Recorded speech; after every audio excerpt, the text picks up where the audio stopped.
Olá pessoal, tudo bom? Meu nome é Sérgio Nicolau, sou médico veterinário, criador há 20 anos e estamos aqui no canal do YouTube para falar um pouco com vocês. A gente tem uma programação de ter as terças técnicas, no qual o assunto vai ser mais levado nessa parte técnica veterinária e de julgamento também, tá ok? O assunto de hoje que eu escolhi para ser o primeiro, né? Até explicar que a minha esposa começou primeiro, ela foi uma grande incentivadora de eu fazer esse canal. Outros criadores também incentivaram bastante e eu fiquei procrastinando, por a gente sempre quer estar melhor preparado, o tempo, tudo mais, e a gente deixa para frente. Depois eu faço, nunca faz, né? E chegando no brasileiro, a minha esposa falou assim: a gente vai montar o canal e vamos começar. Falei, que jeito que eu vou começar, né? Vai ter agora que fazer o casalamento dos casais, né? Eu este ano vou fazer em torno de 800 casais de canários entre cor e porte. E isso do jeito demanda tempo, fora os outros compromissos que a gente tem profissionais, né? E familiares. Então, eu procrastinei um pouco no canal, falei assim, eu vou começar então. E ela que convive comigo há quase 10 anos também, ela já tem uma experiência, tem um conhecimento, foi bem bacana de ver uma mulher falando da criação, é mais a esposa de um criador, então já agradecer ela por esse início aí, por tudo que ela me chamou a responsa e agora estou aqui, pessoal. O Serginho apareceu no canal dele, tá bom? É, o assunto da terça técnica, né? A gente ficou pensando qual seria o primeiro, qual que é mais importante, qual que é o melhor para essa época, próximos aos acasalamentos e até pensamos em outros assuntos. E aí essa semana a gente elegeu o problema de patas por conta de uma polêmica que surgiu na internet. É um problema corriqueiro, né? Vários criadores já têm esse problema na criação, querem saber como trata patas, como não trata, o que que faz, fiz isso, fiz aquilo. E isso surge tantos mitos diante dos problemas de patas e visto esta semana mais de 10 criadores me enviaram uma foto de um artigo copiado na internet, que dizia vários mitos, vários erros técnicos, né? E todo mundo tomando aquilo como uma verdade. E por preocupação eu falei, vamos colocar o assunto de patas, né? Que eu acho que é de interesse da maioria dos criadores, desde quem tem um canário a quem tem 5.000 canários. E para ser o primeiro da terça técnica. Combinado? A gente, quando tem esses anúncios, né? Pessoal, não faça isso com o seu canário, que o certo é isso. Ou então o criador está com algum problema e aparece lá, a solução para os seus problemas. Isto na comunicação, no marketing, em qualquer área da medicina, na venda de carro, venda de casas, a pessoa, até mesmo na religião, a pessoa se sente amparada e fala, pô, esse cara tá falando comigo, né? Que legal, ele vai saber o problema que eu estou sofrendo aqui. E a partir disso, a pessoa se abre tanto o coração para aquela informação, que ela começa a não pensar se aquilo condiz com a realidade, se aquilo é a verdade, ou se é uma pessoa querendo ajudar, porém sem muita base técnica, ou uma pessoa que talvez nem queira ajudar, ela só queira parecer que ela tem um conteúdo e mostrar que ela vem comigo, que eu conheço, tá? Então a gente tem várias vertentes, tem muitas pessoas que fazem para ajudar, só que falam o que sabem. Aprendi com meu avô, aprendi num outro artigo que também estava errado e começa a espalhar essa informação para todo mundo, mas com um bom coração, uma boa intenção, né? Só que essa boa intenção nem sempre é o ideal. O que eu vi muito foi o uso de corticoide em patas, né? Que essa boa intenção com certeza gerou necrose na pata de várias aves. E mais pra frente eu vou explicar o porquê. Mantendo dentro desse raciocínio, nesse artigo ele anunciava que quando dá aquela veia ali na região do metatarso da ave, da canela, aquela região onde fica a anilha, aquela veia aumentada, aquele vaso aumentado, chamando de flebite. A flebite é um termo que vem do latim, né, que significa inflamação da veia. Pode ocorrer uma inflamação da veia ali, pode ocorrer uma flebite ali? Pode sim. Mas muitas vezes esse aumento da circulação ali, aquele aumento do volume, do calibre da veia, que você nota que ela está com rubor, né? Está mais vermelha, mais escura, e com aumento também tá aumentado de volume, né? Isto não quer dizer que seja uma flebite, pois uma flebite tem que ter inflamação, perda de função na própria veia, não numa região local, não regional ali a veia, tá? Então, quando a gente tem uma inflamação próxima à veia, a veia sempre vai aumentar de calibre, de volume, para ela levar um aporte sanguíneo maior para a região que tem que ser tratada, para a região que está inflamada. Então, o problema não é na veia muitas vezes, e sim a região da pata, e aquela veia aumenta de volume para mandar mais um aporte sanguíneo maior para o local que tem que ser corrigido. Nesse aporte sanguíneo ela está mandando nutrientes, está mandando células de defesa, células de reparação para reconstruir o erro ali o mais rápido, né? Então, quando a gente tem uma inflamação, seria como uma ponte que estraga na rodovia. Aí vai ter que trazer toda aquela equipe, uma que vai sinalizar que não pode vir naquela ponte, porque a ponte está caída, vai vir uma outra equipe que vai fazer o estudo de como vai reformar essa ponte mais rápido, uma outra equipe que vai ver o que derrubou ou estava derrubando, agredindo essa ponte para combater esse problema, e outra para reparar essa ponte. Então isso que a gente tem numa inflamação. Então, pessoal, não é uma flebite, tá? E sim um aumento de volume para tratar aquela região inflamada. Serginho, mas por que a pata fica vermelha com aquela veia grossa? Como eu disse, pessoal, a inflamação ela tem 5 sinais. Ela tem o sinal de rubor, que nada mais é que a vermelhidão, né? O rubor vem do rubi, né? A pedra vermelha. Então, ela tem tudo que tem uma inflamação fica mais vermelho. Tem calor, né? Que é aumento de temperatura. Tem dor. Tem tumor, que é aumento de volume, e tem perda da função, tá? Então, quando tem esses 5 sinais, é uma inflamação. Quando tem ausência de algum destes, pode ser que só tenha tumor, aumentou a região ali, um edema, e não está avermelhado, não está com dor. Não é uma inflamação, é só um edema, tá? Então, a gente tem esses parâmetros para diferenciar uma inflamação. Nesse artigo também falava que os causadores eram o Staphylococcus e Streptococcus, que são bactérias gram-positivas, mas chamando elas de vírus. Então, pessoal, a gente tem que tomar cuidado quando um artigo faz uns erros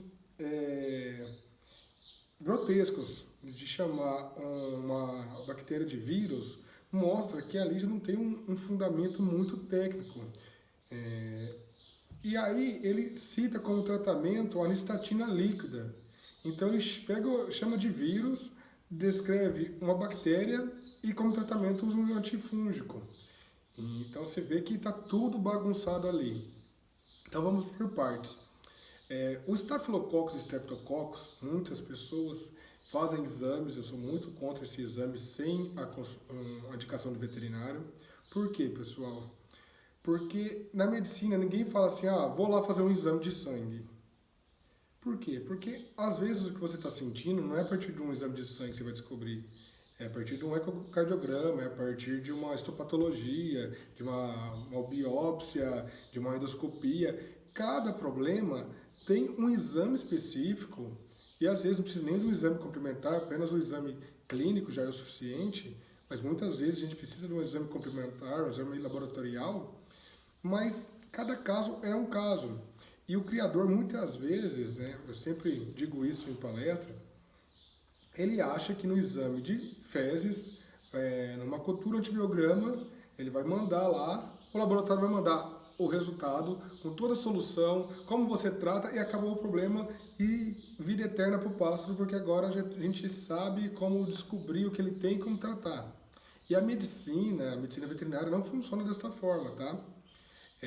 Um outro exemplo que eu sempre dou, até um pouco repetitivo, mas eu acho que ele é bem prático para a atualidade, quem vai fazer exame de Covid não manda um exame de fezes para ver se está com Covid ou não. Tem que fazer aquela coleta com o suave nasal lá no lugar certo do septo nasal. Não adianta pegar no começo, não adianta pegar em outro lugar, porque é ali que a gente tem o melhor resultado para evitar os falsos positivos e falsos negativos, tá? E quando a gente manda fazer um exame, a gente também tem isso. Eu recebi essa semana um criador, o Serginho, fiz um exame aqui do plantel e deu aspergilos. Aí eu, tá, mas por que você fez esse exame e qual coleta que você fez? Esse aspergilo foi encontrado num órgão, foi encontrado é, num líquido pulmonar, ou ele nas fezes? Não, nas fezes. Cara, encontrar aspergilos nas fezes, que é um fungo, que é aquele fungo que causa bolor. Aquilo tem em todo lugar, pessoal. É só da condição ele cresce, mas o bolor, o aspergilos, está em todo lugar. Então a gente chama esses micro-organismos que estão presentes em todos os lugares de saprófitos. Alguns termos técnicos eu acabo usando, tá, pessoal, para facilitar, e como é a terça técnica também, eu tento pegar esses termos técnicos e explicar para vocês, mas não tem como eu falar só sem o termo técnico, tá? Até por costume mesmo, a gente foi bem treinado para falar por termo técnico e agora, para falar quem não é da área, a gente tem essa dificuldade de não usar termos técnicos, tá? Mas quando a gente chama de saprófitos, são os micro-organismos, desde vírus, bactérias e fungos, que são comumente encontrados. Por exemplo, o Staphylococcus streptococcus, fiz um exame de lesão de pata, deu Staphylococcus. Cara, todos os exames, todas as feridas de uma criança, de pele, de um cachorro, de uma vaca, de um canário, vai ter, todas as feridas vão ter Staphylococcus ou Streptococcus ali presente, porque são bactérias comuns, tá? Tem uma linha de médicos e veterinários que buscam zero bactérias, mas isso não é real, tá? A gente não consegue eliminar, a gente vive num meio que não tem como a gente viver numa bolha em lugar estéreo. Até numa criação de camundongo para pesquisa é difícil fazer esse controle, né? Que eles precisam fazer uma criação estéreo, né? De deixar o animal ali zero dessas bactérias, porque elas são muito comumente encontradas. Então, os Staphylococcus e Streptococcus, eles causam problemas de pata? Causam sim. Pô, Serginho, você falou que eles são normais. Eles são normais, mas eles são, a gente chama de oportunistas, tá? Eles estão ali de boa. A minha pele agora, com certeza, acabei de tomar banho, mas com certeza que tem Staphylococcus. E ele está ali de boa. Por quê? Porque eu tenho uma imunidade, eu tenho todo um sistema de defesa que deixa a minha pele íntegra e preparada para esse Staphylococcus ficar na quantidade normal dele ali. Agora, se eu faço uma porta de abertura, a porta de entrada, eu faço uma laceração, uma ferida na minha pele. Essa ferida vai ter o Staphylococcus lá, opa, abriu uma porta aqui, galera, vamos reproduzir. Se aquilo ali ficar um lugar sujo, um lugar com pouca circulação, se eu tiver com a imunidade muito baixa, que não vai ter... Lembra que da reparação, que da ponte, que quando a ponte cai, a prefeitura ali, o dono da estrada, manda a equipe dele para reformar a ponte? Isso nada mais é do que um processo inflamatório, um processo da imunidade. Se a prefeitura está um caos, ou então quem está com a demanda da estrada não mandou, tá sem funcionário, deixa essa ponte para resolver depois, é a mesma coisa de quando a gente está com a imunidade baixa. E aí, esse Staphylococcus vai fazer a festa, vai aproveitar mais ainda, esse Streptococcus vai aproveitar mais ainda, e onde ele começa a crescer. Então, essas bactérias a gente chama de secundárias, tá? A gente não existe nunca nem sempre na biologia, mas dificilmente elas vão ser a causadora principal do problema. Elas são fatores secundários a algum outro problema. Qual é o outro problema que deu esse crescimento de Staphylococcus, Streptococcus, Serginho? Vamos estar falando disso mais um pouco. Outra questão desse artigo, que ele fala que esses estafilococcus são secundários, isso ele acerta, só que ele fala, é uma inflamação secundária ao vírus da boca. Não é uma inflamação secundária, sim uma infecção secundária, né? Termos detalhes, né, mas que a gente consegue perceber algumas veracidades do assunto. E da boba. A boba é um vírus que causa lesão cutânea, lesão de pele em aves. é uma varíola da família das varíolas, né? Um poxvírus. Porém, ele não é tão presente na ornitologia doméstica de aves de gaiola, tá? Então, em canários, em aves de gaiola em geral, não é muito comum ver boba. Por quê? Primeiro, porque ela tem um isolamento é, físico dos vetores, né? E se não tem, deveria ter. Então, não pode entrar aves silvestres, pardais, moscas, assim por diante, dentro do criatório, que seriam vetores. Então, já diminui esse risco de contaminação por boba. E quando acontece, ela é muito específica. Eu que entrei na medicina veterinária há mais de 13 anos, desde o começo, hoje eu crio canários há quase 20 anos, desde o começo, boba, boba, boba, boba, boba, então a gente começa a estudar veterinário e já começa a tentar levar para o canário, né? E não vejo essa frequência de boba, já vi sim, mas é muito raro, pessoal. Tem aqueles que dá uma misturada, né? Tipo assim, se tem uma lesão de pata é boba. Ou então, não, quando você usa a vacina de boba na pata, você consegue diminuir esses sinais clínicos. Então, isso são fatores diferentes. Uma coisa é você tratar para boba e outra coisa é você tratar para boba buscando um benefício em outro vírus. Porque quando você toma uma vacina, sua resposta humoral, sua resposta que combate vírus, lembra da prefeitura que arruma ponte? O setor que vai combater só o vírus, numa vacina ele pode ter uma resposta melhorada, no qual ele vai pegar outros vírus, porque é uma equipe específica, moral. Isso nem sempre, não vamos tomar da vacina à direita, porque vamos de qualquer jeito, para um lado ou para o outro vai ajudar. Não é assim, tá, pessoal? Mas é bem interessante e esse aumento de qualidade moral para tratar vírus. Dentro do aumento de qualidade moral, né, a gente tem muitas pessoas me perguntando também, inclusive amigos da área, né, que são da área, mas não são especialistas em aves, que me perguntam, Serginho, o Leucogen. Eu fico até com medo de falar nome de medicamento, porque amanhã tá todo mundo indo na farmácia comprando e usando e falando. O Leucogen é bom. O Leucogen, ele é extraído do timo dos bezerros, que o timo é um órgão de imunidade, né, para ficar mais fácil para vocês. É um órgão que produz anticorpos, né, células de defesa, e coleta essa timolina e fazem o preparamento na farmácia, no qual a pessoa que está com a imunidade baixa toma o Leucogen para aumentar essa imunidade. Não tem estudos em aves, eu nunca vi, nunca encontrei estudo em ave. Já utilizamos, não vi uma resposta interessante. O que eu acredito que por ser algo coletado de um mamífero, não tem a mesma resposta em aves.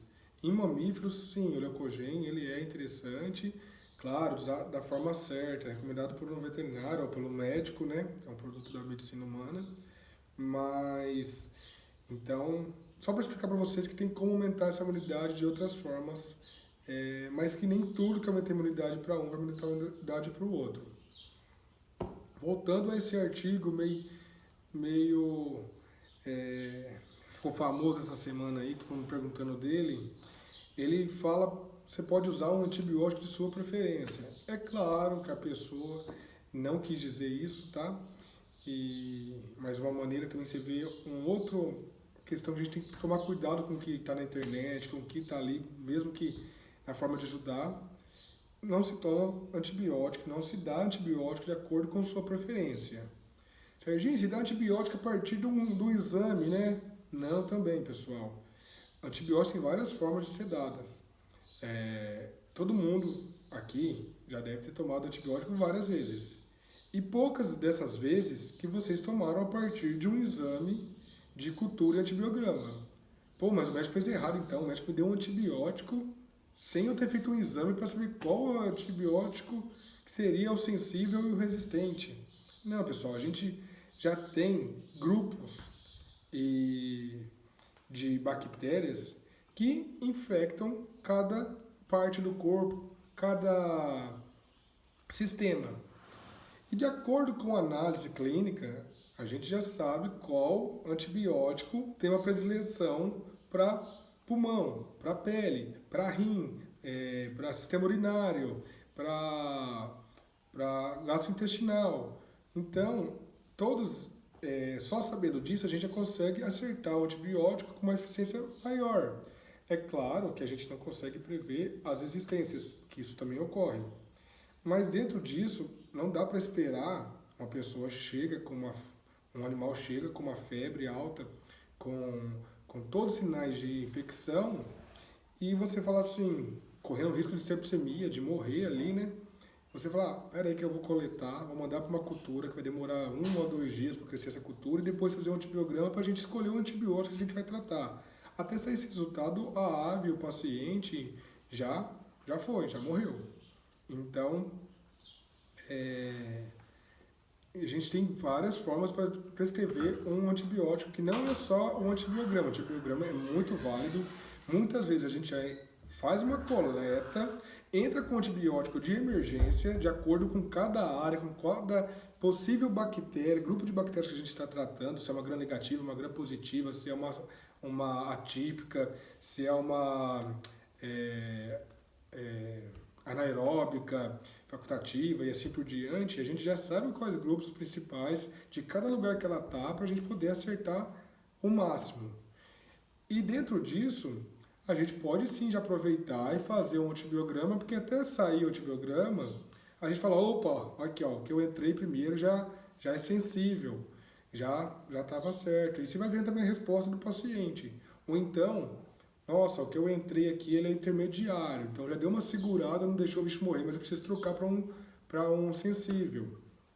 Ou então, nossa, o que eu entrei aqui é resistente, ele deve ter feito pouco efeito, mas mesmo assim também você vai acompanhando a progressão do animal, toda a avaliação que a gente tem numa infecção, para saber se já muda o antibiótico ou não, tá? Então, dentro dos antibióticos é isso, pessoal, que é uma coisa que não é falada. O pessoal sempre, não, para dar um antibiótico tem que fazer um antibiograma. Não, para dar um antibiótico tem um veterinário, um médico, alguém da área que estudou e sabe qual antibiótico dá, quando dá, da forma que dá, a frequência. E fora isso, não adianta o criador que não é da área, vou mandar fazer um exame, uma cultura, um antibiograma de fezes, encontrar nas fezes enterobactérias e falar, nossa, a enterobactéria aqui deu sensível a levofloxacina, um remédio caríssimo que não é interessante usar em primeiro caso, e o cara já começa a dar e descobre a dose na internet, não sabe a frequência, não sabe se ele é melhor na água, na farinhada, dá direto na boca. Então isso é muito preocupante, tá, pessoal? Pessoal, não querendo ser chato, mas você um pouco hoje, muitas questões, alguns veterinários até ficam bravos comigo, porque eu acho que o criador mesmo tem que fazer. Eu venho de uma cultura de bovino de leite, de criação, que o criador não tem como chamar o veterinário para fazer tudo. E isso tem o que a lei permite, o que a lei não permite, tá? E por outro lado, tem coisas que tem que ser o veterinário, tem que ser o técnico. Eu falar para vocês, vamos fazer isso, se desse certo, eu falaria, mas eu sei que vai dar errado. Vai dar zebra se eu se eu achar que eu vou estar ensinando vocês como administrar um antibiótico por um vídeo do YouTube de 10 minutos, 15 minutos. Vai dar zebra, o negócio não é tão simples assim, é muito complexo, são vários fatores somatórios, detalhes ali que se juntam. É um sudoku. A hora que você resolve o sudoku, você vê qual que é o melhor antibiótico. Então não tem como eu explicar isso para vocês, não tem como dar a fórmula pronta, não tem como eu falar, ó, pessoal, é só dar tal antibiótico que você resolve o mundo. Não é assim, tá? Vamos lá para o outro passo. Neste Esse artigo fala de nistatina líquida para tratar esse problema de pata. Tive também outros criadores que me ligaram que, olha, aconteceu isso, me receitaram nistatina líquida administrada oralmente. Pessoal, a nistatina, ela é um antifúngico interessante, só que ele não é absorvido.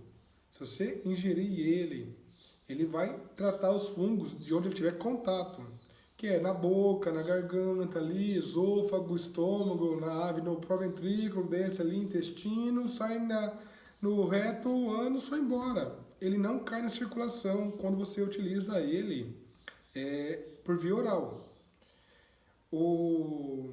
Então, vai gastar dinheiro à toa, primeiro que não, muitas vezes não é um fungo, e se for um fungo, não é tomando nistatina oral que você vai resolver. Ah, Sérgio, então vou dar anfotericina B. Tem produtos aí que contém anfotericina B.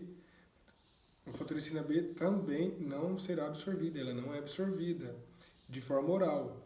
A anfotericina B ela é utilizada muitas vezes na medicina humana, endovenosa e só hospitalar. Ela tem que ter um acompanhamento médico, porque ela, na forma endovenosa, quando ela é administrada da veia, ela pode ter vários efeitos colaterais que tem que estar uma assistência médica ali, porque pode dar zebra. Agora, quando você utiliza ela oral, esses riscos colaterais, né, esses riscos vitais que ela gera, já não existem mais. Mas por que não existe? Porque ela não vai cair na circulação, ela não vai ser absorvida. Ela vai pegar ali um macrorrábidos, né, que é o fungo chamado de megabactéria, vai pegar ali umas cândidas, alguma coisa que ela tiver contato, mas ela vai sair nas fezes e ir embora e não vai cair na circulação. Então não adianta você tratar uma lesão de pata dando anfotericina ou nistatina oral. Ah, Sérgio, eu vou tratar uma lesão de pata usando os nazóis da vida, né? Os itraconazóis, cetoconazóis, miconazol. Pessoal, não é assim, principalmente porque são antifúngicos com efeitos colaterais hepatotóxicos, né? Que agridem fígado e são de tratamentos prolongados. E o maior problema que a gente está falando é que, na maioria das vezes, não é por conta de fungo, tá? Serginho, então pássaro não tem fungo na pata? Tem, mas são fungos simples e que não é isso que está dando no plantel, que olha, acabou com o meu plantel, está crescendo aqui, crescendo ali, tá? Então não é fungo. Serginho, o que é este... Ah, também nesse artigo fala... Ele começa a falar numa coisa, fala da boba, fala do estáfilos, trata com fungo, antifúngico e fala da excesso de proteína, que causa gota. Bem, existe a doença gota em aves, sim. Ela tem uma característica de inflamação na articulação, então ela não vai gerar aquelas crostas na pata, ela não vai gerar aquelas feridas na pata, ela vai gerar só um aumento articular que vai deformar os dedos ali, pode, dependendo da articulação de preferência ali da gota, no que ela vai formar esses cristais de urato, tá? Só que essa gota, a pessoa hoje até acabou de me falar antes do vídeo, Serginho, eu parei de dar farinhada, porque tá todo mundo parando de dar farinhada por conta dos problemas de pata, só que eu conversei com o fulano e o ciclano, eles dão farinhada todo dia e não tem esse problema. Pessoal, vamos pensar, se todos os criadores dão farinhada todos os dias e só você tem um problema, qual que é a chance desse tipo de problema ser na farinhada? Ser um excesso de proteína da farinhada, ou da comida, ou da farinhada úmida? Não, pessoal, a quantidade de proteína que tem numa farinhada não vai causar gota úrica. Como eu disse, na biologia não existe zero. Mas se causar uma gota úrica, vai ser 1 em 1 bilhão de canários, que tem um gene lá que ele não consegue sintetizar um problema renal. E, na verdade, a farinhada não vai ser nem um causador, vai ser um veículo a mais, né? Porque ele tem um problema renal que ele não consegue excretar urato e forma cristais na articulação. Vai sobrar na articulação e vai acabar se depositando na articulação e formando esses cristais que depois gera essa dor articular e essa inflamação, né? Então, pessoal, Gota em canário, em calopsita, em periquito, existe? Existe. Mas precisa de uma dieta ou com muito mais proteína. Você tem que errar muito na dieta da sua ave, ou com o uso de medicamentos de forma errada, ou é algo genético, algum problema renal, ou algum medicamento nefrotóxico que lesou ali glomérulo, lesou ácido de Henle, tudo que faz essa parte de excreção de ácido úrico, tá? O que...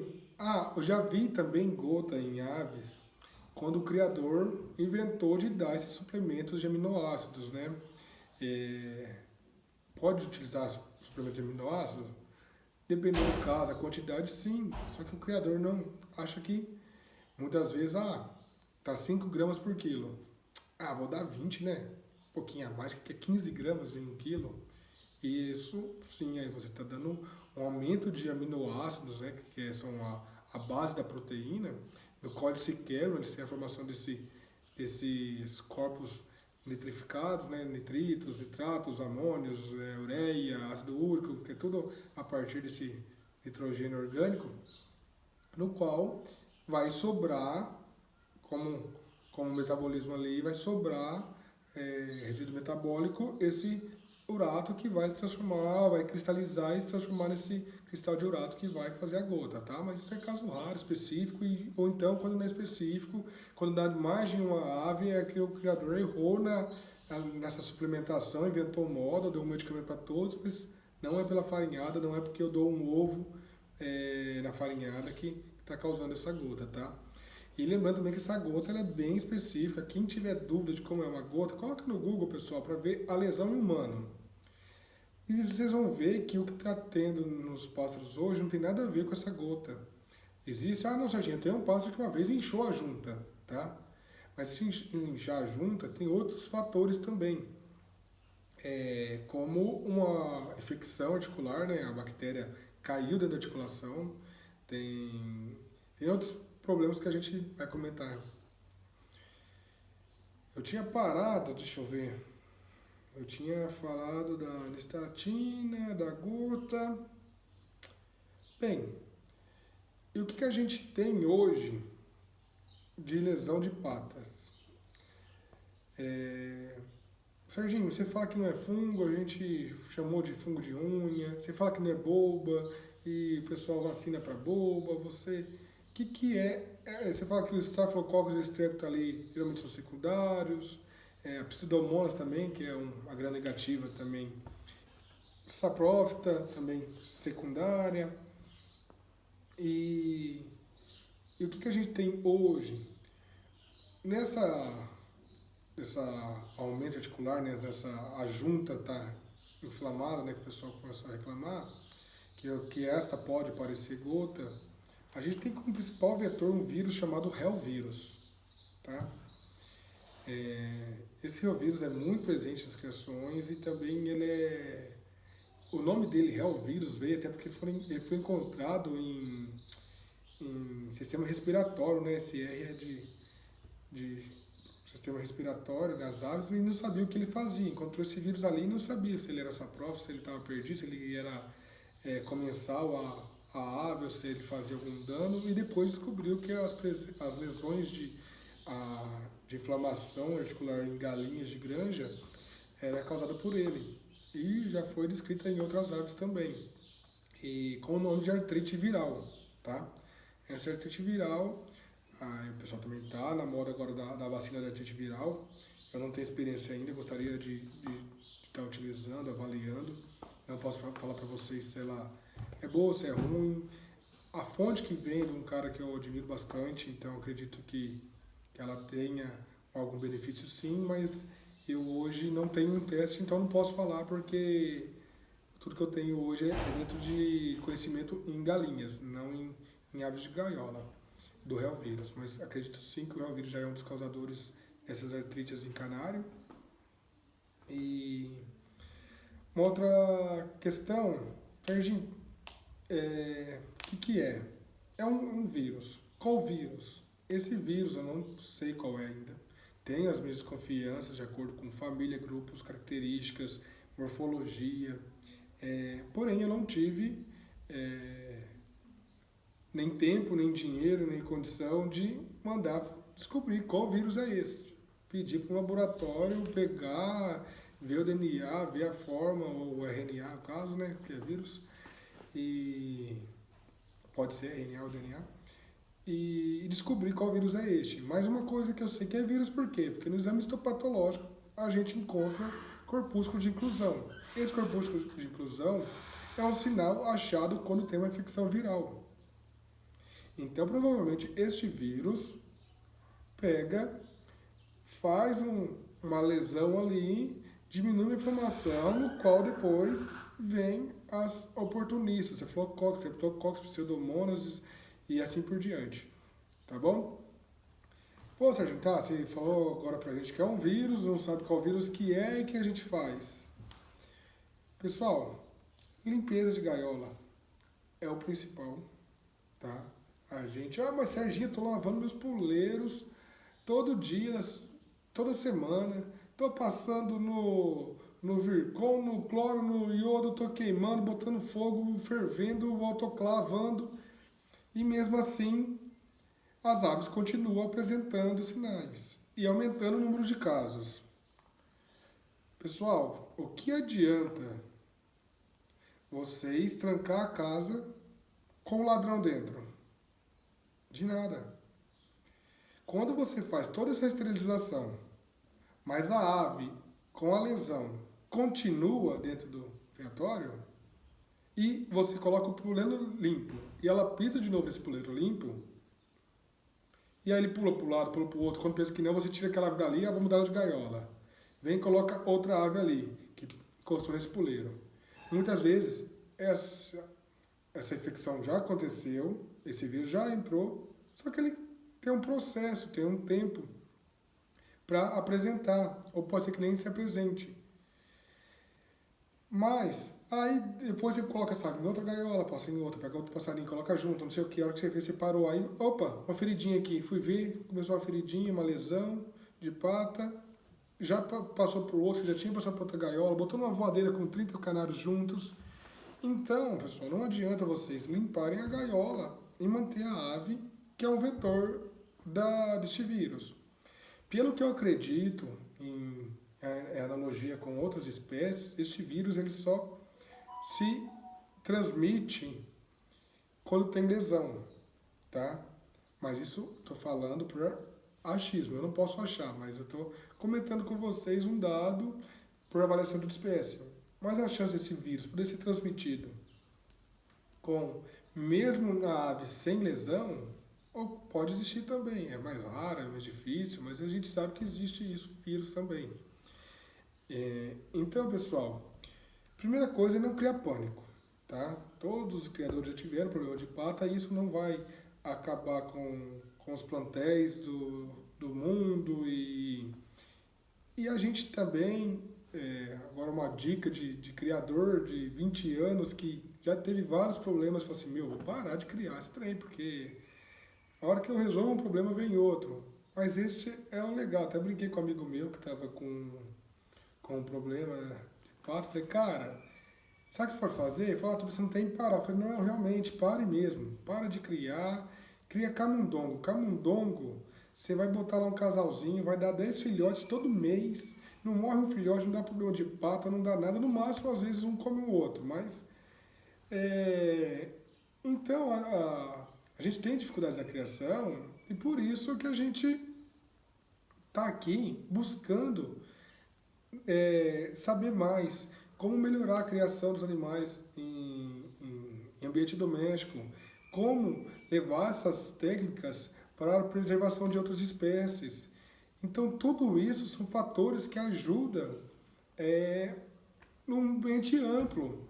E o seu problema hoje, ele pode ser para você muito grande, mas é porque você não achou a ajuda específica para o caso dele, tá? Voltando à parte emocional, a gente tem também, de outro problema de pata, a Mycoplasma sinove, né? Sinove vem de de sinovial, né, que é o líquido que tem dentro da articulação. Então é um micoplasma que ela tem predileção de atacar também essa articulação. Então, pessoal, veja que só de exemplos de causadores de lesão em pata, eu dei aqui no mínimo 8 exemplos. E a gente pode ter, sem dúvida, 30 exemplos. Um outro agravante, problema de pata, sobrepeso.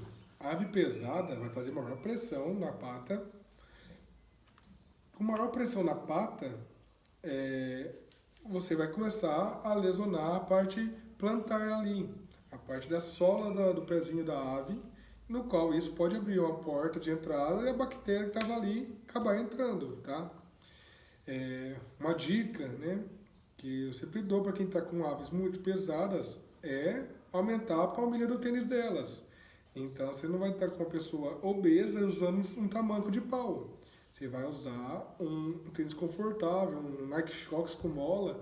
Então uma forma de aliviar essa pressão na pata é utilizando um barbante no puleiro, um ninho com espuma, que a ave possa descansar ali e aliviar a pressão na pata dela.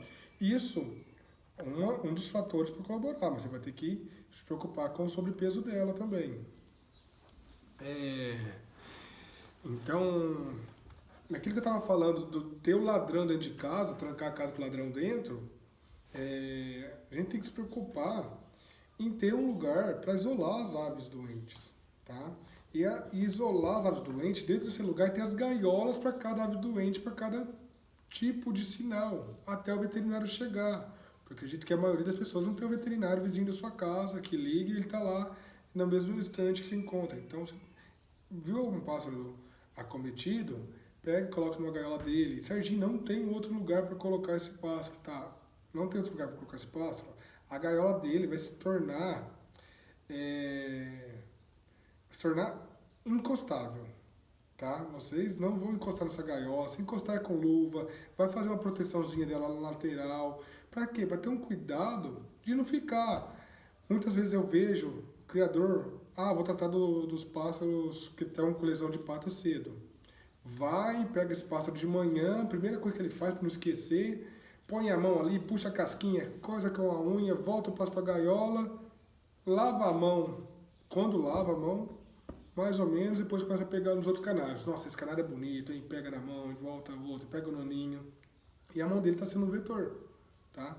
Então, uma outra dica também é tratar essas aves, caso o tratamento for uma vez por dia, que seja a última coisa para fazer no criadouro. Que depois disso você vai sair do criadouro, vai lavar suas mãos, vai tomar banho depois, vai passar um álcool, vai não sei o que. Então, até no outro dia cedo, provavelmente, essa bactéria já não vai estar mais na sua mão por diversos fatores. Uma outra coisa que eu comentei no começo, que é o uso de corticoides. Pessoal, o corticoide é um anti-inflamatório presente em muitas pomadas, que essas pomadas têm que ter o corticoide porque elas são muitas vezes feitas para humanos, para cachorros, para animais grandes. Porém, o corticoide, ele explicar o corticoide. O corticoide é um anti-inflamatório esteroidal que ele age no começo da cascata inflamatória. Lá no começo. Lembra da rodovia que eu falei que caiu a ponte? Ela tem todo um sistema para organizar aquela ponte? O anti-inflamatório, então todo esse sistema para organizar a ponte, a gente chama de inflamação. Cascata inflamatória. O corticoide, ele para lá do começo. Ele fala assim, ninguém vai mexer em nada para arrumar a ponte. Só que quando fala que não vai arrumar a ponte, todo esse organismo, todo esse meio que é feito para a inflamação, ele vai cessar também, porque como corta lá na cascata inflamatória, lá no início da cascata inflamatória, tudo que é ligado à inflamação vai parar, inclusive a imunidade, tá? Então quando a gente toma um corticóide, a nossa inflamação vai acabar, porque ele é anti-inflamatório, muito potente, porque pega no começo da cascata, porque a nossa imunidade também vai cair, porque a nossa imunidade está relacionada com a nossa inflamação, tá? E se a nossa imunidade cair, o que acontece, pessoal? Lembra lá da bactéria? vai tomar conta. Quando cai a imunidade, toma conta da bactéria.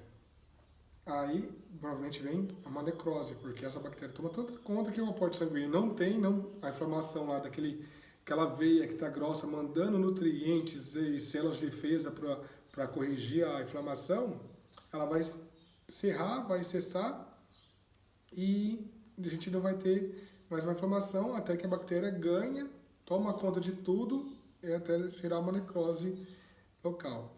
Quando a gente passa uma pomada de corticóide, uma ferida de um cão, de um gato, isso eu estou dando exemplo, não sempre tem que passar essa pomada, mas quando um veterinário recomenda esse uso de pomada numa ferida de um cão e um gato, aquela quantidade de pomada em relação ao corpo, ao peso do cão, que geralmente é de 3 a 30 quilos, ela é quase que significante. Então, o poder daquela quantidade de corticoide, naquele tamanho de lesão, acaba sendo quase significante.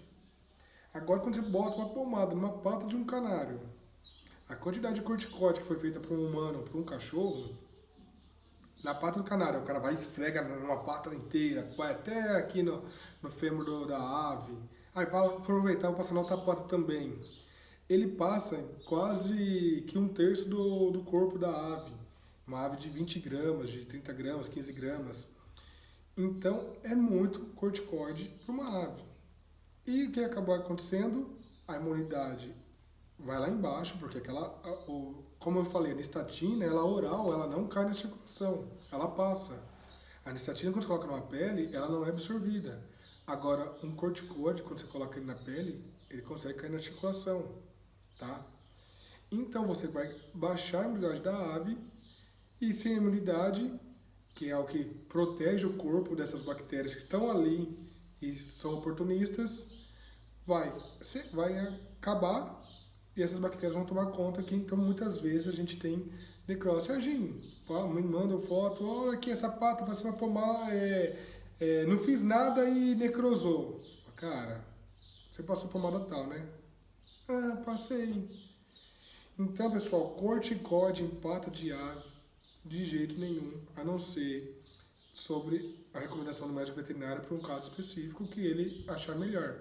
A gente pode utilizar em algum caso, sim, numa quantidade diferente, de uma forma certa. Então, corticóide é pedir para dar zebra, tá? Muitas vezes o corticóide ele é uma coisa que a curto prazo, ele ganhou essa fama, muita gente usa e não perceberam que foi ele o problema depois, né? Porque quando você passa esse corticóide, a pata que estava inflamada, que estava com dor, demasiada, com calor, rubor, perda da função, né, que ele não conseguia nem pisar direito, então tem a perda da função da inflamação. Passou o corticóide, ele cerrou tudo, a inflamação lá do começo da cascata, a pata já desincha, já melhora a coloração, o passarinho volta a pisar, você fala, putz, essa pomada é boa, hein? Essa pomada é fenomenal, o passarinho já está pisando no outro dia. Isso é um efeito a curto prazo do corticóide porque ele tirou a inflamação. Só que essa inflamação, ela estava lá também, fazendo o quê? Fazendo a proteção celular, fazendo a proteção de micro-organismos, fazendo a regeneração, levando o aporte de nutrientes para fazer o novo tecido, fazendo um aporte de nutrientes, fazer barreira contra as bactérias, né, os patógenos. E aí se cortou tudo. O que acontece? Esses patógenos, né, esses agentes infecciosos vão tomar conta. E aí que vem depois a necrose. Nossa, tava bom, e depois eu passava lá, já não resolvia mais nada, o passarinho foi trazendo a pata para cima e até ter uma necrose. E caiu os dedinhos, ficou preto e... Então, pessoal, corticóide de jeito nenhum, tá? Pra pata de canário. Pessoal, acho que é isto. Sei que muitos esperavam uma resposta melhor, Serginho, então o que eu uso, o que eu não uso, o que é, o que não é. Mas, como eu disse, é tão amplo esse assunto de patas, é tão grande, tantos problemas em cima, que eu vim falar mesmo 3, 4 coisas para vocês não fazerem de jeito nenhum. Eu sei que o âmbito ali de um pai, de um tutor, de um dono, de um criador, vou fazer alguma coisa que é melhor que eu não fazer nada. Infelizmente, muitas vezes, às vezes é melhor não fazer nada do que fazer alguma coisa na intenção de ajudar. Então a melhor coisa a se fazer é procurar um técnico, um profissional da área que, que saiba o seu caso, tá? Então é isso, pessoal. Já já vem outros vídeos aí, falar um pouco sobre a criação, falar um pouco sobre seleção, sobre genética, sobre doenças. Muitas doenças eu vou conseguir falar para vocês isso é isso é aquilo e trata com isto. Mas a ideia é ajudar os criadores, ajudar a criação e não colocar um negócio para vocês e saber que isso vai atrapalhar mais ainda, todo mundo vai começar a usar. Eu lembro quando eu falei, é claro que eu não fui o único que falei, mas a impressão que dá, uma vez eu falei de tricomoniase, né, em olho, e falei na internet, não lembro onde foi. Cara, depois aqui parece que todo mundo começou, tricomoniase, tricomoniase, tricomoniase, tudo é tricomoniase, tudo que der em olho é tricomoniase, tudo é flagil, é metronidazol, e não é, pessoal, calma, a tricomoniase existe sim, só que ela é específica, ela é diferente, ela não é isso que a gente está tendo nos olhos das aves agora também, então a gente tem que ter esse receio, porque a hora que você fala uma coisa, todo mundo vai, uma enxurrada, né? Então a preocupação é essa, tá, pessoal? Fiquem com Deus, muito obrigado.